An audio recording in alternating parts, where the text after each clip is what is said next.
store. Actually, the Christian woman saw me. She was heading out, but she turned over. We hadn't seen each other in a long time, so.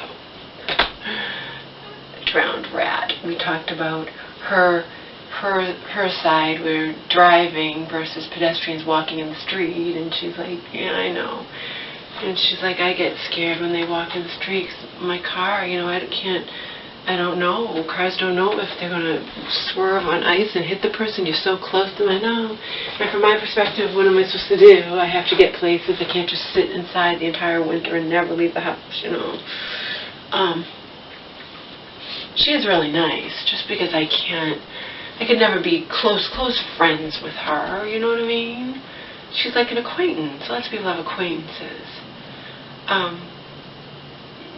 She told me she's reading a book by Peter Bregan called Toxic Psychiatry that I should read. I should order it from the library like she did.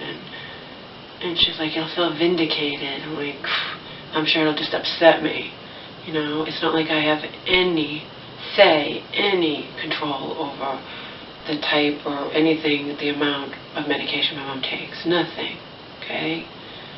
And you know what I mean? I don't have, that's it. I have no say, no anything. So if I read that, I'm sure it'll probably just upset me. And she was like, well, you'll feel vindicated. Anyway, I bought like $50 worth of groceries. A lot that my mom and I will split, because it's stuff I'll be using, you know, to make stuff for healthy stuff, vegetables and whatnot. I got us both candy.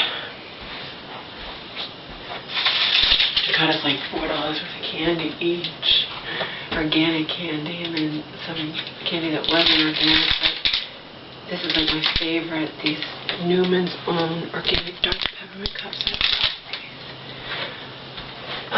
Getting ready to watch Right Love on the Arms, or whatever that is, with Kat Denny. I don't know exactly what it is.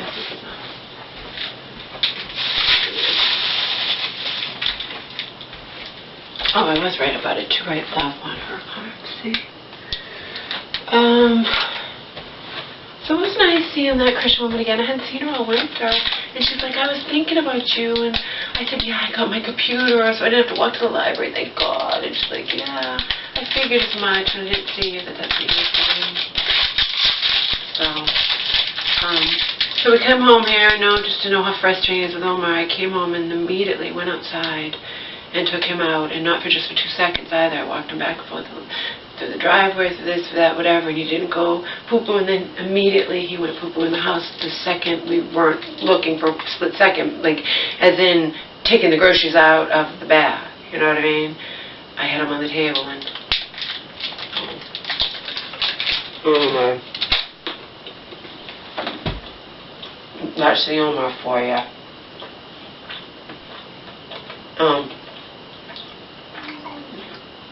It's still raining out, it's miserable out, and he doesn't want to go to the bathroom out there.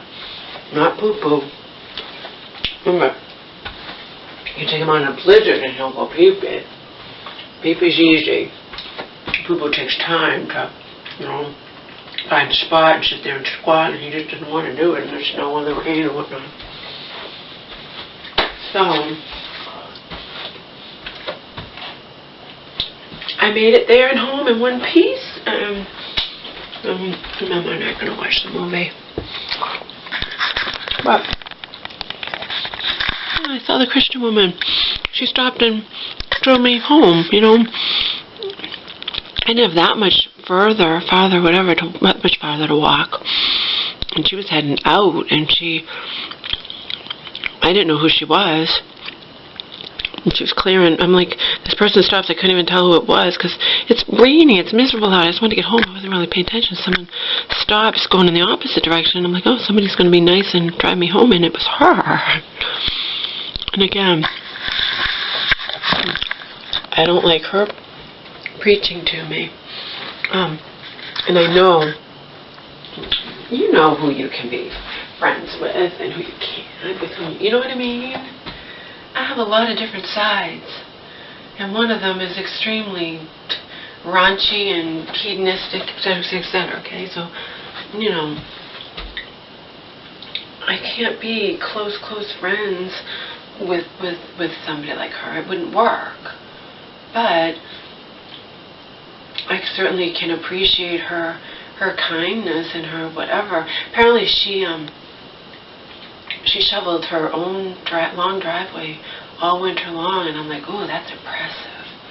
I told her that I shoveled my mom's driveway a couple of times to save her money because I could do it. I mean, it's ridiculous for her to pay, $40, $50 to somebody when I can do it. But in the beginning, when there's like a blizzard, then we can't even get out the front door. We have to pay somebody. We can't even open the door to get out. I told her about my mom's porch. I told her about the lady across the street whose porch, exactly like my mom's, collapsed completely a couple of weeks ago under the weight of the snow. And I'll end with this. Just because my mother's porch doesn't collapse this winter doesn't mean it's not posing a danger. What if all the snow melts and the first time one of us steps out on the back porch, it collapses with us on it? That could happen. Think about all the snow that's been sitting there for weeks and weeks, piling up, heavy snow.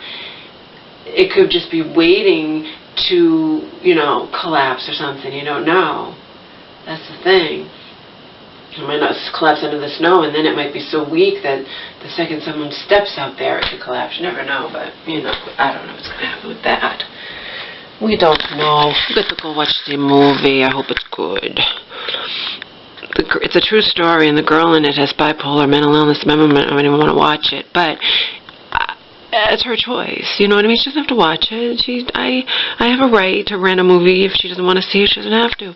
It's with Kat Dennings in it, and my mom loves Two Broke Girls, so I'm like, wouldn't it be cool? I didn't tell her what the movie was about, but, she might not want to see it. I don't know what it's going to be about. It's supposed to be uplifting. I mean, like I say all the time, everything can't be puppies and butterflies and puppy dogs and butterflies,